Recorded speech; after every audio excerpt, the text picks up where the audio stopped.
That's hot. Welcome to another installment of Monday Q&A. I hope you've all had a fantastic weekend and that it was filled with glorious, loud guitar noises. Thank you to everybody who continues to tune in, especially to my wonderful patrons who support me over on Patreon. To everybody who submitted a question for this week's Q&A, thank you very much. I'm going to get to as many as I can.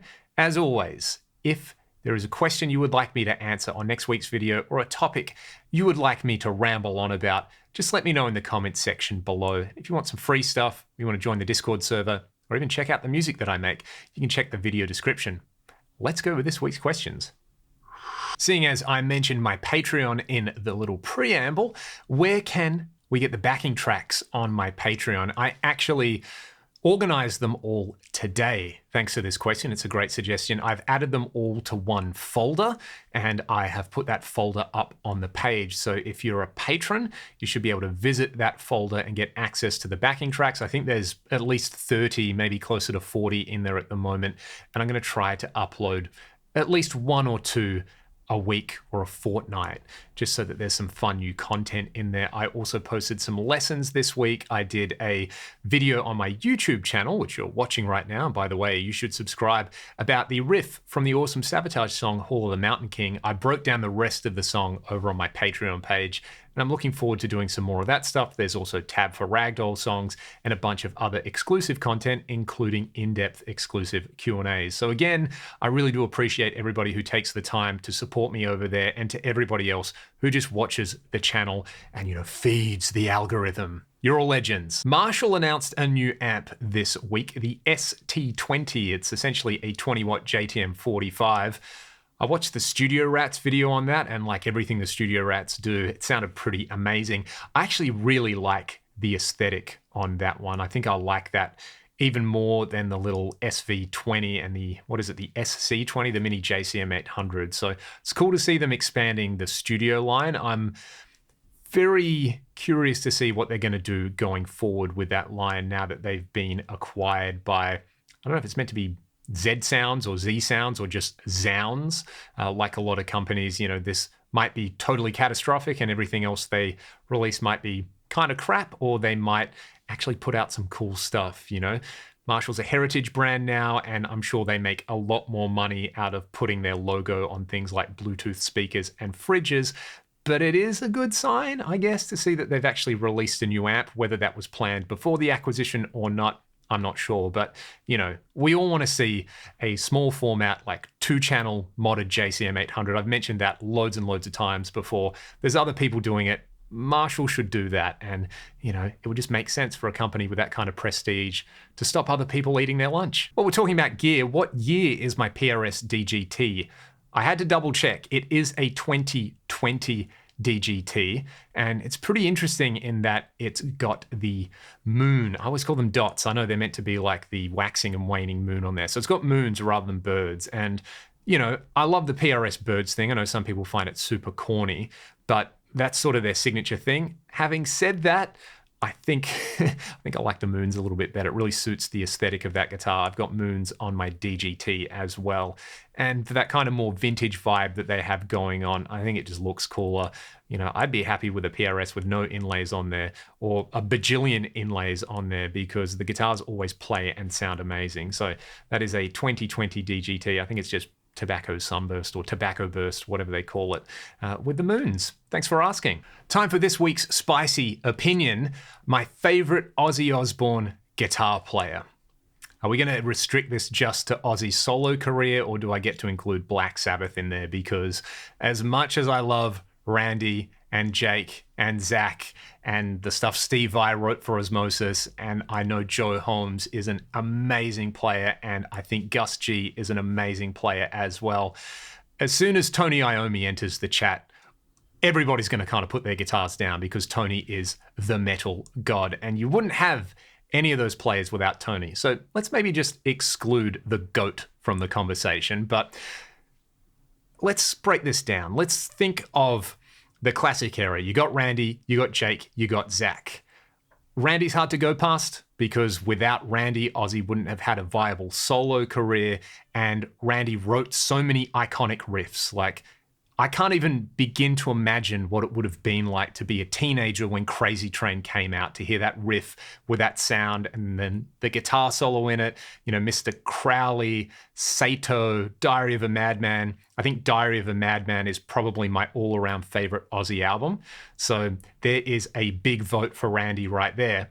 Having said that, maybe my favorite Ozzy Osbourne solo song is Bark at the Moon. And I love Jake's playing, love Jake's sound, Jake's whole vibe. The stuff that Jake went on to do with Badlands is amazing as well. But in my opinion, the albums that Jake did with Ozzy, none of them get close to being my favorite Ozzy album. There's songs on there, which are fantastic songs, but on the whole, there's not really something I would really consider a classic album, which then brings us to Zach. Zach is very much a larger-than-life personality. When I was growing up, Zach was everywhere and was and still is a hero of mine. Hearing the No More Tears riff for the first time, that was like the heaviest thing I'd ever heard. And, Zach just continues to kind of fly the flag, and Zach flew the flag through the era when it wasn't cool to be technically proficient at guitar, the early 2000s. There was always Zach and there was always Dime kind of absolutely ripping unapologetically. No More Tears is my favorite sounding Ozzy album on there, so there's a big vote for Zach. And then you've got Joe Holmes, super underrated. Steve Vai wrote a bunch of stuff for Osmosis, which is a really good album as well. And then Gus G, probably out of all of those players, is the most technically proficient and kind of terrifying. And if you haven't checked out the Gus G stuff with Firewind, go and do it, as well as Gus's solo stuff. So yeah, Ozzy Osbourne and guitar players, I don't think I can really pick one. I would probably say that out of all of those, Diary of a Madman is my favorite album. Bark at the Moon's my favorite song, but then the way No More Tears sounds and the impact that had on me personally as a player, like I spent so much time trying to play like Zach, it would be really, really hard to disentangle those. But, Ozzy always has amazing musicians playing with Ozzy. And then, of course, you got Tony Iommi and Sabbath. So, yeah, that's kind of where I stand. I'm getting a burn on my crotch from sitting on the fence and really straddling it so hard in there. I probably couldn't make a choice, but if I had to, I'm going to be a little bit vanilla, and I'm just going to say Randy Rhoads, because without Randy, you don't get any of the other stuff, much like with Tony Iommi. So as always with these, I would love to hear your opinion. What's your favorite Ozzy album, your favorite Ozzy song, and your favorite Ozzy guitar player or solo moment in there? Out of all the iconic stuff that Ozzy's done, and it's one of those things for me, teaching guitar, been teaching guitar more than half my life now.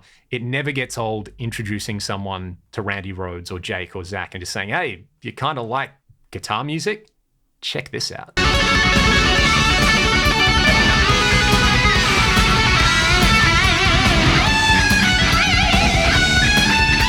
My thoughts on TC Electronics pedals. I've talked about Boss and I've reviewed a lot of Boss pedals on the channel, and I'm sure as Boss release more stuff, I will continue to do that. I mean, their guitar synth that they have just announced that I did a video demo with yesterday is pretty mind-blowingly awesome. TC, I'm a massive fan of the stereo chorus flanger. I have one from 1981 or 1983. It's just a really beautiful sounding chorus. The build quality on it is great. I don't love that it's got an attached power cable, but I'm happy to live with that because it's just got a unique voice amongst kind of chorusy things. And it's a classic for a reason. The 2290 rack delay, there's a reason that has a reputation as the best delay ever. Not that I think any delay is worse than any other, but that's just such an inspiring unit. You can go and check out my videos with those. One of the first pedals I remember actually buying when I really got into sort of effects, modulation, delay, all that kind of stuff was I got a TC Flashback, which I absolutely love. But then I got the Flashback ×4, had that for a while and used it on a bunch of gigs. And that was cool because had the looper built in there. You could do a bunch of fun stuff. I know they have one that does like 3 delays, so you can cascade stuff. And they also have the Plethora multi-effects pedal, which I'm still really keen to try out. I just haven't had a chance to do it. So if anyone at TC or anyone in Perth has one and they want to let me borrow that, I would be more than happy to do a video on that because they have like a small version and a big version of it. To me, it's a good idea because I'm sure those pedals on the inside are mostly the same thing. they're going to be sort of small digital little pedals in there with a bunch of the same controls. So it sort of makes sense, that multi-effects format. And then of course you've got stuff like the G major, which I gig with for years, the G major 2, which I did a video with recently, and the G force, which I had here. She sold it to a friend recently, but I have a bunch of videos with that. So they make solid stuff. I think their kind of golden era was probably that mid 80s stuff they were doing, but a lot of pro audio stuff, and now they're owned by Behringer or whatever, Music Tribe, whatever the company's called. But, you know, for kind of easily accessible pedals, you're going to find them everywhere.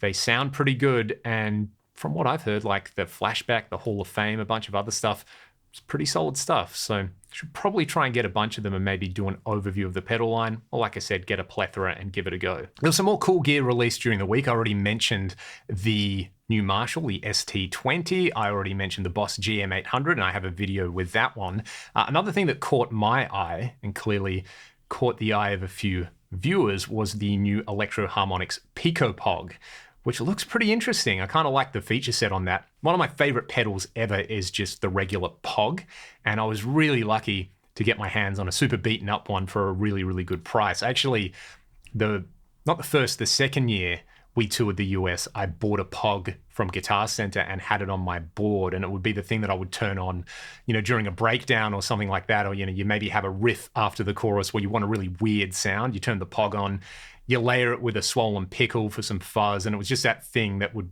turn heads, whether you're just using it for single note stuff or using it for polyphonic kind of chorusy organ stuff. It's such a great pedal, so I'd love to get my hands on one of those. Electro Harmonix also put out another pedal that looks really interesting, the Andy Summers signature flanger, and you all know how much I love the Parsifex elastic mattress flanger, so I'd also be curious to kind of check one of those out. If there's any other pieces of gear which have come out which you'd like me to talk about or get my opinion on, as always, let me know in the comments section below.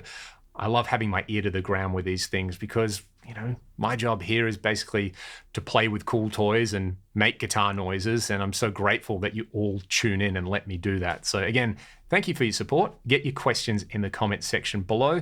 You can sign up to my Patreon by following the link in the video description. You can buy some of the music that I make with my band Ragdoll. We just put a new single out, which I think some of you would dig. You join the Discord server, or you can just watch the video and enjoy it in your own time. That's the beauty of this format. Have a great week, and I will see you all next time. Cheers.